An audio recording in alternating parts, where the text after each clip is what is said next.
Hello friends, welcome back to our channel Guru mode. मैं आप लोगों के सामने आज एमसीक्यूज पार्ट 3 लेकर आया हूं, जो मैट्रिक एग्जाम 2022 के लिए बहुत ही इम्पोर्टेंट है। तो चलिए देखते हैं। यहाँ पे हम लोग एमसीक्यूज डिस्कस करेंगे और इससे रिलेटेड जो भी एमसीक्यूज बन सकता है उस पर भी चर्चा करेंगे। तो पहला सवाल है, अमीबा में किस प्रकार का पोषण होता है। सबसे पहले आप जानें कि अमीबा क्या होता है। अमीबा एक कोशिकीय जीव है, मतलब कि यूनिसेलुलर ऑर्गेनिज्म है। इसमें सारा काम यानी ये अपना सारा काम सिर्फ एक सिंगल सेल के मदद से करता है। ठीक है, तो ऐसे जीव को हम लोग क्या कहते हैं, एक कोशिकीय जीव यानी कि यूनिसेलुलर ऑर्गेनिज्म कहते हैं। तो अब सवाल है कि अमीबा में किस प्रकार का पोषण होता है। तो प्राणी संभोजी, इसके बारे में हम लोग पहले भी पढ़ चुके हैं कि अमीबा में प्राणी संभोजी होता है, यानी होलोजोइक न्यूट्रिशन होता है। ये खाना को, फूड पार्टिकल को पहले इंटेक करते हैं, फिर उसका डाइजेशन करते हैं, फिर एब्जॉर्प्शन करते हैं, फिर उसका यूज करते हैं, फिर उसे बाहर करते हैं। इस तरह से ह्यूमन बींग्स में न्यूट्रिशन 5 स्टेज में कंप्लीट होता है, उसी तरह अमीबा में भी 5 स्टेज में कंप्लीट होता है। तो ह्यूमन बींग्स यानी कि मनुष्य में, अमीबा में, पैरामीशियम में कैसा होता है, किस प्रकार का पोषण होता है, तो आप कहेंगे प्राणी संभोजी, मतलब कि होलोजोइक न्यूट्रिशन। दूसरा सवाल है आपका कि किसकी सहायता से अमीबा भोजन को ग्रहण करता है, इनटेक करने का काम करता है। अब देखिए कि ह्यूमन बींग्स में, मनुष्य में भोजन को इनटेक करने के लिए माउथ है, लेकिन अमीबा तो सिंगल सेल है, इसमें तो कोई माउथ है नहीं, तो ये कैसे इनटेक करता होगा। तो इसके सेल से एक स्ट्रक्चर तैयार होता है जिसका नाम है कूटपाद या पादाब। इसको हम लोग इंग्लिश में स्यूडोपोडिया कहते हैं। ये फॉल्स फुट होता है, झूठा पैर होता है। तो ये क्या करता है, उस स्ट्रक्चर से फूड पार्टिकल को अंदर ले लेता है। तो आपका जवाब होगा कूटपाद या पादाब। अब जाने, इससे एक क्वेश्चन और आता है कि अमीबा में भोजन का पाचन कहाँ होता है, कैसे पचाता है। तो अमीबा के सेल में एक स्ट्रक्चर है जिसका नाम है फूड वैक्यूल, जिसको हम लोग खाद्य रिक्तिका बोलते हैं। वहीं क्या होता है, ये अपने भोजन को पचाने का काम करता है। ठीक है, तो ये 2 क्वेश्चन आप याद रखेंगे। तीसरा सवाल है आपका कि जठर रस, जठर रस को हम लोग क्या कहते हैं, गैस्ट्रिक जूस कहते हैं। क्या कहते हैं,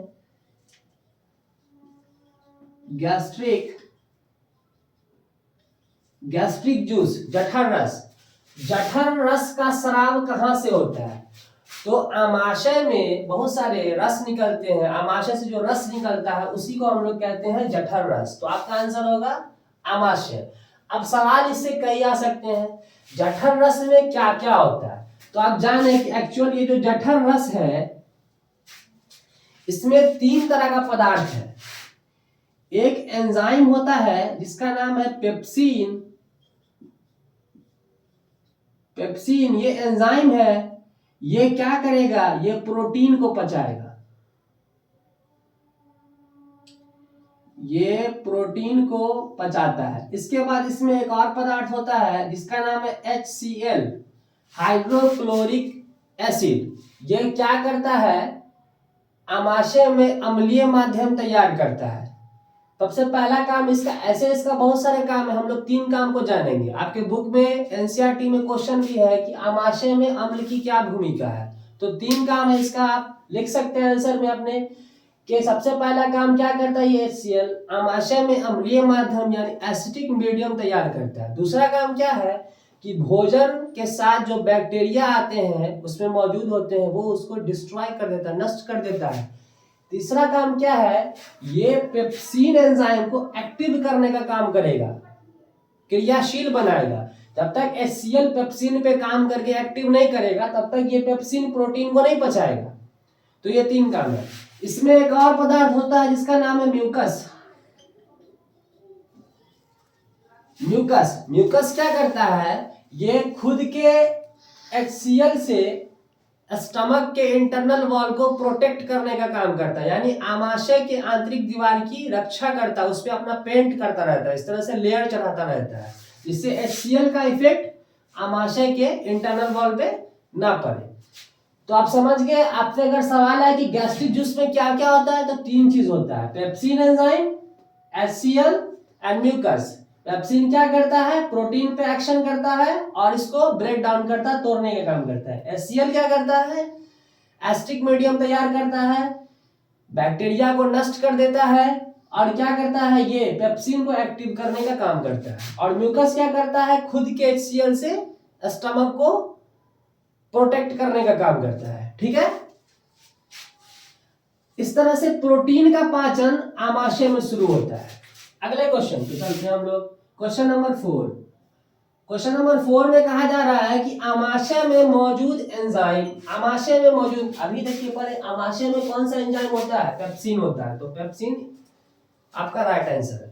नेक्स्ट क्वेश्चन, क्वेश्चन नंबर 5 पे चलते हैं कि यकृत यानी लीवर स्रावित करता है। यकृत क्या स्रावित करता है, इससे पहले वाले वीडियो में भी ये क्वेश्चन था, पित्त रस, इसको बाइल जूस कहते हैं। अब यहां पे हम लोग जानेंगे कि बाइल जूस का क्या काम होता है। बाइल जूस सबसे पहले एक कैरेक्टर में कैसा होता है, ये बेसिक नेचर का होता है, क्षारीय, यानी कि इसका पीएच वैल्यू 7 से ज्यादा होगा। आप केमिस्ट्री में पढ़े होंगे अम्ल, क्षार और लवण।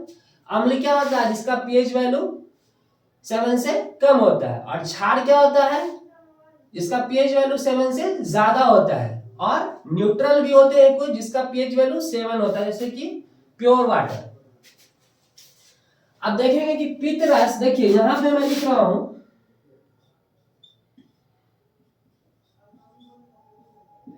पित्त रस में पित्त लवक होते हैं, पित्त लवण यानी कि सॉल्ट। ये पित्त लवण क्या करते हैं, वसा पे काम करेंगे। भोजन में, हमारे भोजन में जो वसा है, फैट है, उस पे एक्शन करेंगे और फैट को चेंज कर देंगे। ठीक है, फैट का जो बिग मॉलिक्यूल्स है, बड़ा बड़ा अणु है, उसको छोटे छोटे अणुओं में तोड़ देंगे। इस काम को हम लोग कहते हैं इमल्सीकरण। इमल्सीकरण, इमल्सिफिकेशन। समझ में आ रहा बात? देखिए फिर से एक बार समझिए, पित्त रस में क्या होता है, पित्त लवण होता है यानी सॉल्ट होता है। ये क्या करता है, वसा पे काम करता है और वसा के बिग मॉलिक्यूल्स को यानी बड़े अणुओं को छोटे अणुओं में तोड़ देता है।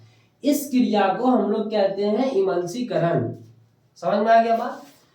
अब चलते हैं हम लोग अगले क्वेश्चन की तरफ कि अग्नाशय में, अग्नाशयिक रस में क्या क्या होता है। अब अग्नाशयिक रस, तो हम लोग अग्नाशय का एक छोटा सा स्ट्रक्चर देख लेते हैं।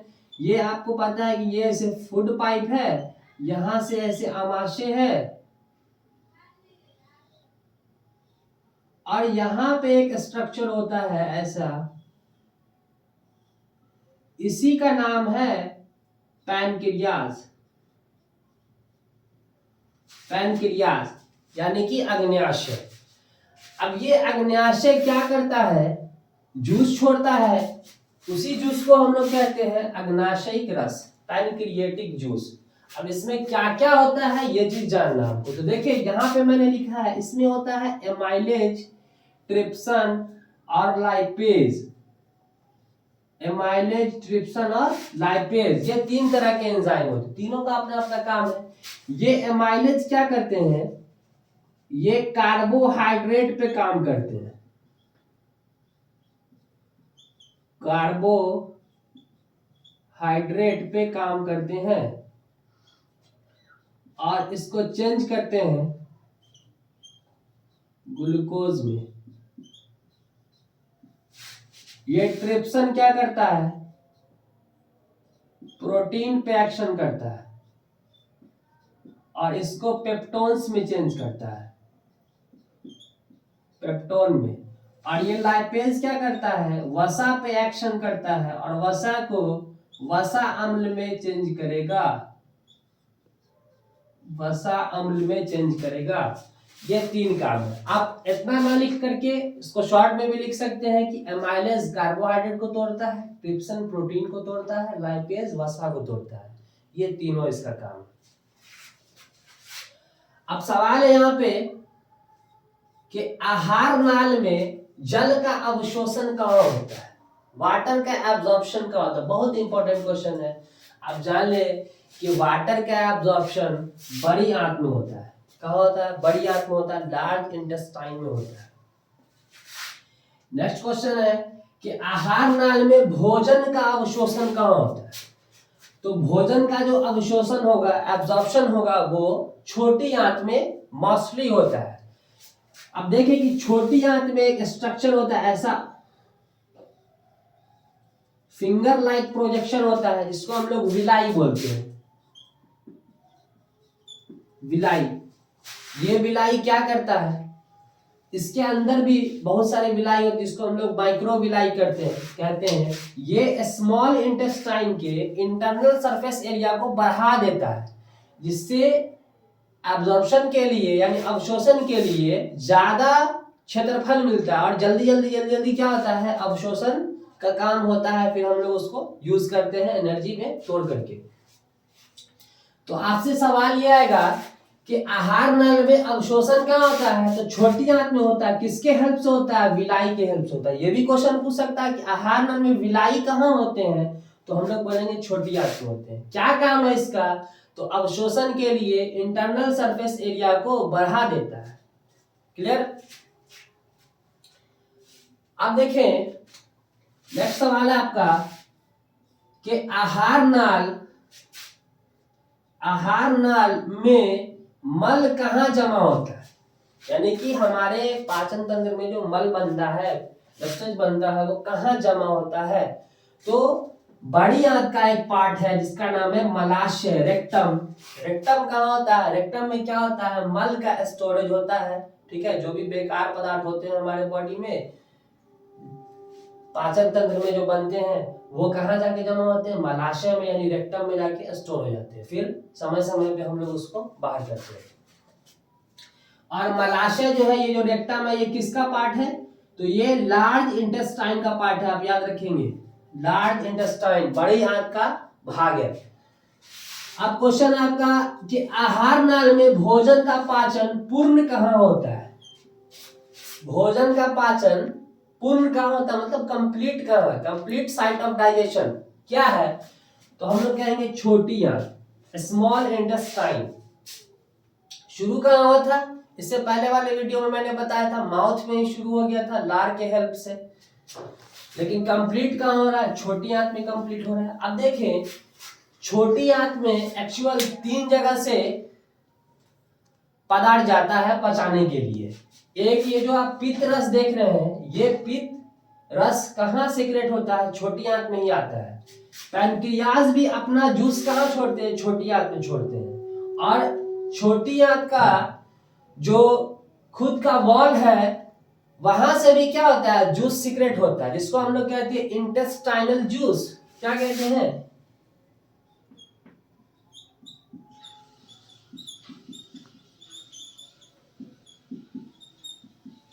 Intestinal juice. इसको हम लोग कहते हैं आंत्र रस।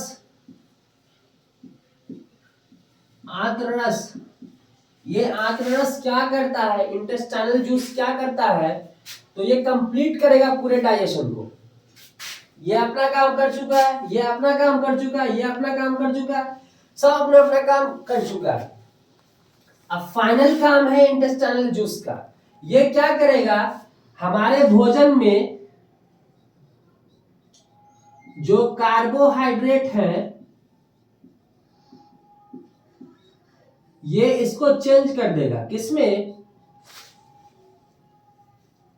ग्लूकोज में। ग्लूकोज में चेंज कर देगा। मतलब एक मिनट, यहां पे क्लियर नहीं आ रहा है।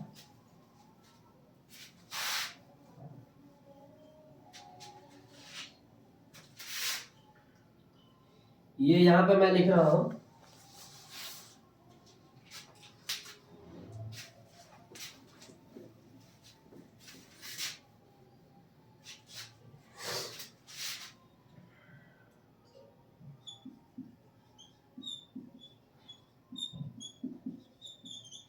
इंटेस्टाइनल जूस यानी कि आंत रस क्या करेगा, ये कार्बोहाइड्रेट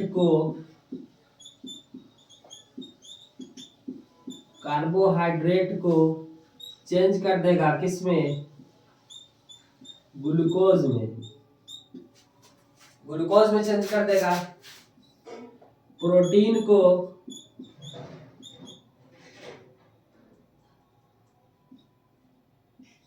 प्रोटीन को चेंज कर देगा, किसमें, अमीनो अम्ल में। और वसा को चेंज कर देगा, किसमें, वसा अम्ल में। और ग्लिसरॉल में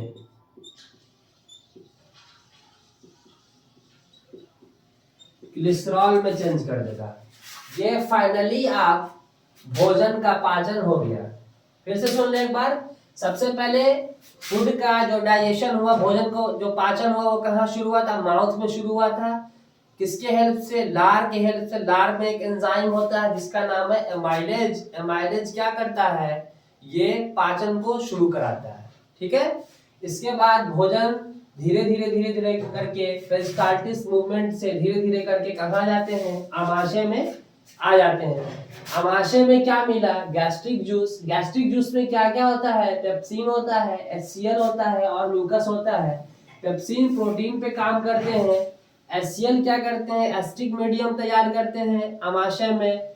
बैक्टीरियाज को क्या करते हैं, डिस्ट्रॉय कर देते हैं और पेप्सिन को एक्टिवेट करते हैं। म्यूकस क्या करता है, HCl से बचाने के लिए आमाशय का जो आंतरिक लेयर है, इंटरनल लेयर है, उस पे अपना लेयर चढ़ाता रहता है, अपना पॉलिश करता रहता है।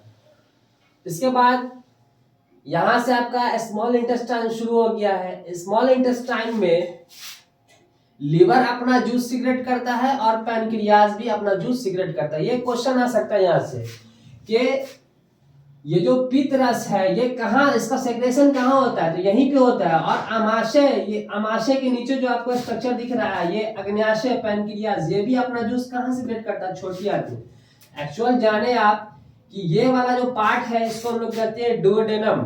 डुओडेनम क्या है, ये स्मॉल इंटेस्टाइन का पार्ट है। 11th में आप लोग पढ़ेंगे इसके बारे में।